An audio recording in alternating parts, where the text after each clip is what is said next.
Boche gold and diamonds. Buy now pay later.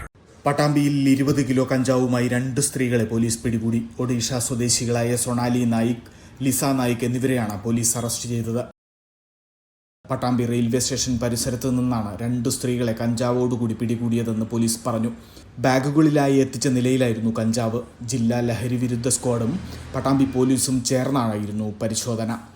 വിദ്യാർത്ഥികളെയും ഇതര സംസ്ഥാന തൊഴിലാളികളെയും കേന്ദ്രീകരിച്ചാണ് ഇവരുടെ വിൽപ്പന എന്ന് പോലീസ് പറയുന്നു.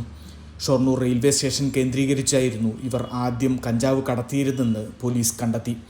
ഷൊർണൂരിൽ നിരന്തരം കഞ്ചാവ് പിടികൂടുന്ന സാഹചര്യത്തിൽ മറ്റ് റെയിൽവേ സ്റ്റേഷനുകളിലൂടെ കഞ്ചാവ് കടത്താനാണ് സംഘത്തിന്റെ ശ്രമമെന്നും പറയുന്നു.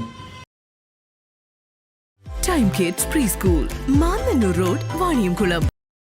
Dot view news. കാഴ്ചകളാണ് ലോകം, കണ്ടു തുടങ്ങുക.